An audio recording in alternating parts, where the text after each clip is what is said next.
సాధించి వచ్చిన స్వతంత్రంలో భవిష్యత్ తరాలకు అందించాల్సిన విధి విధానాలను సంయుక్తంగా అంటే తెల్లదొరల నుంచి అధికార బదలాయింపు జరిగినప్పుడు నేషనల్ గవర్నమెంట్ అంటే స్వతంత్రం కోసం పోరాడిన వాళ్ళందరితో కూడుకున్న ఒక ప్రభుత్వాన్ని ఏర్పాటు చేయడం జరిగింది. ఆ ప్రభుత్వంలో ప్రధానమంత్రిగా జవహర్లాల్ నెహ్రూ గారు బాధ్యత తీసుకుంటే సర్దార్ వల్లభాయ్ పటేల్ గారు హోంశాఖ మంత్రిగా, డాక్టర్ బాబాసాహెబ్ అంబేద్కర్ గారి నుంచి మొదలు పెడితే శ్యామప్రసాద్ ముఖర్జీ వరకు అంటే హిందూ మహాసభ నుంచి మొదలు పెడితే కాంగ్రెస్ పార్టీ కావచ్చు, కమ్యూనిస్టులు కావచ్చు, అన్ని రకాల భావజాలం ఉన్న వాళ్ళందరితో ఒక నేషనల్ గవర్నమెంట్ని ఏర్పాటు చేయడం జరిగింది. ఆ నేషనల్ గవర్నమెంట్ రాజ్యాంగం రాసుకోవడానికి ఈ దేశ పరిపాలన భవిష్యత్ తరాలకు ఏ విధంగా అందించాలనో ఒక కమిటీని కాన్స్టిట్యూట్ చేసి కాన్స్టిట్యూయెంట్ అసెంబ్లీలో వాటన్నిటిని చర్చించి ఈ దేశానికి భవిష్యత్ తరాలకు డాక్టర్ బాబాసాహెబ్ అంబేద్కర్ గారు అధ్యక్షత వహించిన రాజ్యాంగాన్ని దేశానికి అందించడం జరిగింది. ఆ రాజ్యాంగమే మనకు ఖురాన్, ఆ రాజ్యాంగమే భగవద్గీత, ఆ రాజ్యాంగమే బైబిల్గా ఈ దేశంలో ఉన్న 4 ధర్మాలను పాటించే అందరికీ వివిధ జాతులకు రక్షణ కల్పించే విధంగా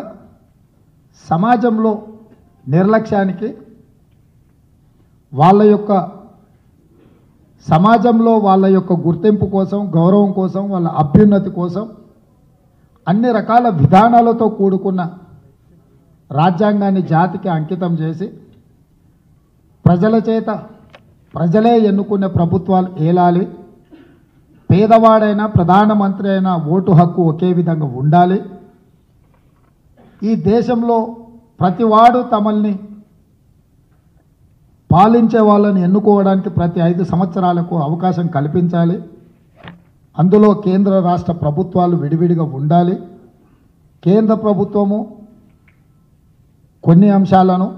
రాష్ట్ర ప్రభుత్వం ఇంకొన్ని అంశాలను, కేంద్ర రాష్ట్ర ప్రభుత్వాలు ఆధిపత్యం చెలాయించడం కోసం మేము ఈ ఎన్నికల బరిలో దిగలేదు.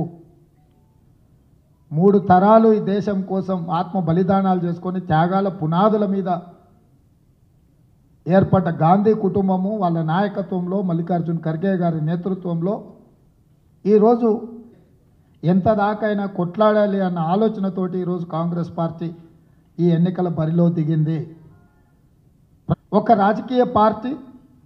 ఈ త్యాగాలను అన్నిటిని కూడా వినియోగించుకొని ఈ త్యాగాల పునాదుల మీద ఒక వ్యక్తి తన రాజకీయ పార్టీని విస్తరించుకొని ఉద్యమానికి రాజకీయ పార్టీకి తేడా లేకుండా ఉద్యమం నిస్వార్థంగా ఉద్యమం చేసిన సంపూర్ణంగా అనుభవించి ఈ తెలంగాణ రాష్ట్రాన్ని అధోగతి పాలు చేసిన సందర్భంలో ప్రజలందరూ కూడుకొని ఇక ఈ కుటుంబము, ఈ పార్టీ పరిపాలనకు సరిపోదు అని తెలంగాణ సమాజం తిరస్కరించి మొన్న డిసెంబర్లో ఒక తీర్పు ఇచ్చిండ్రు. అవసరాలకు మేరకు రాజకీయ బేరసారాలలో భాగంగా తెలంగాణ సమాజాన్ని, ఈ సమాజాన్ని నిట్ట నిలువుగా చీల్చాలనుకుంటున్న భారతీయ జనతా పార్టీకి అప్పగించడానికి,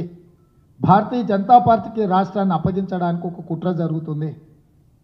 ఈ కుట్రల నేపథ్యంలో కాంగ్రెస్ పార్టీ ఎట్టి పరిస్థితుల్లో